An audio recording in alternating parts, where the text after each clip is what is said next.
Hi everyone, this is Amanda from Lowell Animal Hospital, one of the technicians here to talk to you about internal parasites. What are internal parasites? They are worm-like, some are worm-like, and some of them are actually single-celled organisms. How are they transferred? They're transferred many different ways. One of them is through mother's milk. Puppies and kittens will get them that way. They are through the environment. They are in the soil. So if you have outdoor cats, obviously dogs walking around, they can get worms that way. They can get them from drinking stagnant water, stool sniffing. If their nose touches stool and then they lick their nose, they can get parasites that way from infected stools. Raw meat and also eating rodents. So if your cat or your dog go outside and they catch rodents and birds, things like that, if they're infected, that's how they get them also. My dog seems to always get a certain parasite, and it's because he eats rabbit poop. So there are lots of ways of getting internal parasites, and just want to let you know that it is very common. So it's very important that we check your pet's stool at least yearly. If left untreated, parasites will continue to breed and multiply, which can lead to rapid decline in their health. Can cause things like anemia, stomach rupture, infection. There are many different types of worms, intestinal parasites, and single-celled organisms. A couple of them are roundworms.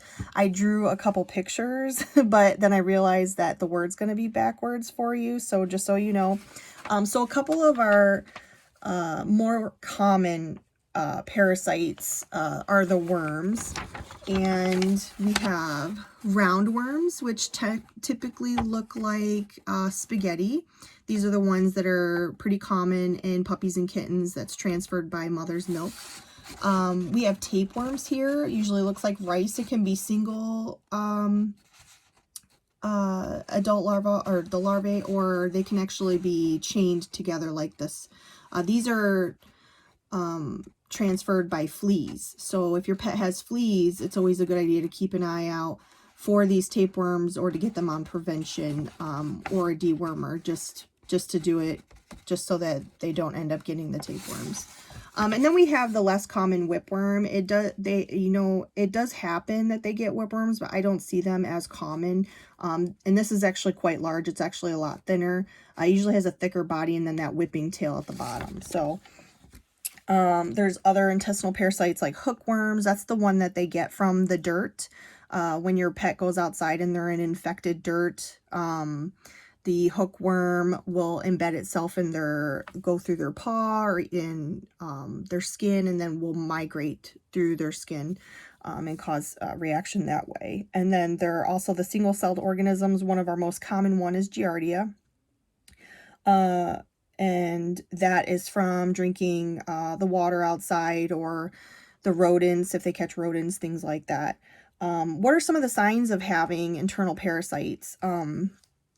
Hunger is one of them. The reason that they're hungry is because the intestinal parasites are eating all of the nutrients that they're taking into their bodies. So they're constantly hungry. And if you notice that, it's probably a good idea to check for a fecal, to check for these intestinal parasites. Then that's the reason that they have the distended belly, because the parasites are growing, but your pet is not. So if you do notice that your pet is getting a distended belly, but they're always hungry, and you can't understand why, maybe they're losing weight in other areas of their body except for their belly, it might be a good idea to get their fecal checked too. Oh, and obviously diarrhea. That is one of the major symptoms that we see. So if your pet has diarrhea, it's a good idea to get their fecal checked at that time. Vomiting. Some pets will scoot. Sometimes we see your pet scooting, and not all pets will scoot if they have internal parasites.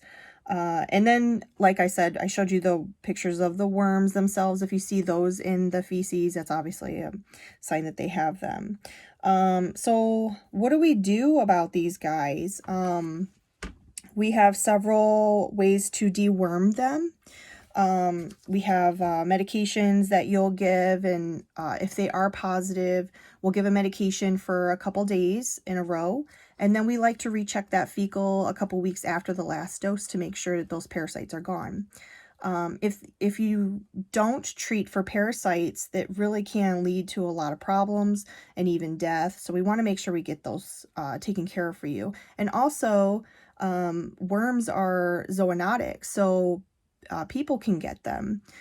So you want to make sure that if your pets are positive for internal parasites, you want to make sure you have really basic hygiene. Wash your hands really well. Pick up all the stools in your house, outside in the house, I mean for like cats, but outside for the dogs, make sure you pick up the stool, wash your hands. And sometimes it's a good idea to take like a baby wipe to their bottom before they come inside, just so you have that little extra bit of cleaning. And it's also really important if you're immunocompromised or pregnant to go ahead and have your pet's fecal checked. At Lowell or most vet hospitals, we like to check a fecal once a year to make sure that they are clear of all parasites, because they can really pick them up so easily and at any time. Well, I think I covered everything. And hopefully, if you have any questions, you can always give us a call. Sometimes I can't remember if I'm covering everything, but yeah, that's internal parasites for you and a bit of the dewormer cover. If you have any questions, give us a call. Thanks. Bye.